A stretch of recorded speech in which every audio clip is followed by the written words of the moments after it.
दोस्तों, जय भीम, नमो बुद्धाय।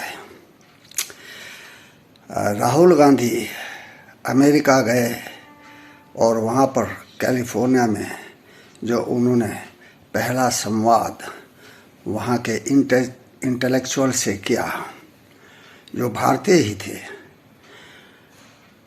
तो भारत में भाजपा को मिर्ची लग गई।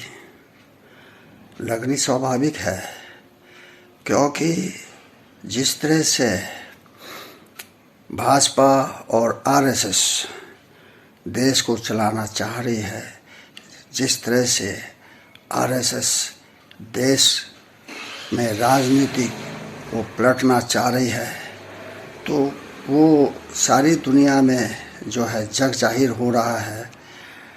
ऐसी कोई बात नहीं है जो राहुल गांधी ने इसके अतिरिक्त कही हो। उन्होंने सिर्फ ये कहा कि यहाँ पर हमारे देश में कुछ ऐसे ज्ञानी लोग हैं जो समझते हैं कि हम सब कुछ जानते हैं। यहाँ तक कि हमारे प्रधानमंत्री को ये गुमान है कि वो ईश्वर से भी ज़्यादा जानते हैं। अगर ईश्वर के साथ वो बैठ जाएं तो उन्हें बताने लग जाएंगे कि आप देश संसार को कैसे चला रहे हैं और इसे कैसे चलाना चाहिए। यानी कि ये ईश्वर को भी, भगवान को भी ज्ञान देने लग जाएंगे। तो इसमें कोई दो राय नहीं है, क्योंकि हमारे सब घोषित प्रधान सेवक और चुने हुए प्रधानमंत्री और 28 मई को जो राजशाही उन्होंने दिखाई, उससे वो शहंशाह आलम कहला रहे हैं। तो इनको क्यों बुरा लग रहा है? ये तो वही कह रहे हैं जो आप यहाँ देश में कर रहे हैं, तो इसमें कोई बुरा मानने की बात नहीं है। एक समय था जब भारत में बौद्ध जो है धर्म जो है पूरी तरह से था और यहाँ पर 40 से अधिक यूनिवर्सिटियाँ थी और उसमें शिक्षा ग्रहण करने के लिए पूरे विश्व से लोग आते थे। और आज समय ये है कि हमारे देश से ही लाखों आदमी, लाखों विद्यार्थी बाहर जाकर के, विदेश में जाकर के शिक्षा ग्रहण कर रहे हैं, क्योंकि उन्हें मालूम हो गया है कि भारत में शिक्षा का मतलब होता है अशिक्षा। तो अशिक्षा उन्होंने लाखों रुपए खर्च करके, जो अब आजकल सरकार ने जो फीस बढ़ा दी है, उस फीस के तहत लाखों रुपए खर्च करके जो ज्ञान अज्ञान के नाम पर वो देश में, हमारे भारत में पाएंगे, उससे कहीं अच्छा उनको विदेश में मिल जाएगा। तो ये तो पता है। और चूँकि देश में हालात ख़राब है, इसलिए देश से लाखों आदमी विदेशों में पलायन भी कर रहे हैं। उनको मालूम हो गया है कि यहाँ पर उल्टी धारा बह रही है। आरएसएस भारत देश को 13वीं 14वीं शताब्दी में वापस लेके जाना चाह रही है, जहाँ पर अज्ञानता ही ज्ञान था, जहाँ पर देश में पूरा अंधकार था, जहाँ पर जो है विश्वविद्यालय समाप्त कर दिए गए थे, बौद्ध विहार समाप्त कर दिए गए थे, बौद्धों की निर्मम हत्याएं की गई थी, और इस देश से पूरी तरह से जो मेनलैंड है वहाँ से बौद्ध धर्म को पूरी तरह समाप्त कर दिया गया था।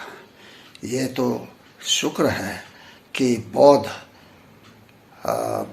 बनते बौद्ध भिक्षु जो है अपने कुछ बचे खुचे धर्म ग्रंथों को लेकर के भारत के पहाड़ी राज्यों में गए और वहाँ पर जा कर के अपने धर्म की रक्षा की, क्योंकि वहाँ जिनकी बहुत रूह थी, वहाँ पर हमारे देश के जो सर्वभौतिक नवनिर्माण करने वाले, हिंदू धर्म को फैलाने वाले लोग जाकर नहीं रह सकते थे, वहाँ जाकर उन्होंने अपने धर्म की रक्षा की। तिब्बत में, भूटान में, सिक्किम में और जो है लद्दाख में, आसाम में भी वो बसे और बांग्लादेश में भी, ऐसी दूर जगह जहाँ पर पहुँचना आसान नहीं था।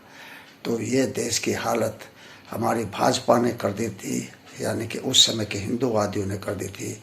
और अब भारतीय जनता पार्टी आरएसएस के माध्यम से या आरएसएस जो है भाजपा के माध्यम से हमारे देश को उसी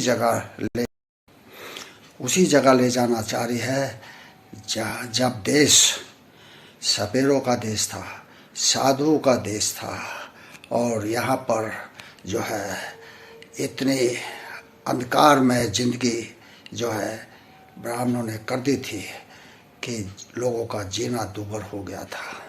उन्होंने अपने धर्म ग्रंथों की जो रचना है बौद्ध धर्म को समाप्त करने के बाद रची, उसमें उन्होंने किसी भी वर्ण को नहीं छोड़ा।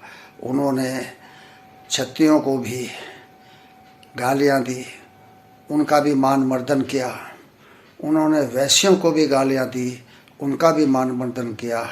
और इस शूद्र तो खैर शूद्र थे ही, तो उसमें से भी उन्होंने कुछ लोगों को, जिन्होंने बौद्ध धर्म नहीं त्यागा था, उनको अछूत बना दिया, अंतज्य बना दिया और गांव के बाहर रहने के लिए मजबूर किया गया।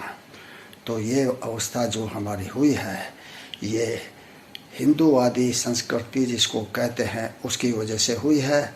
इसे लोगों को समझना चाहिए और जो है भाजपा के हिंदूवाद के भ्रम से निकलना चाहिए, आरएसएस के चंगुल से निकलना चाहिए।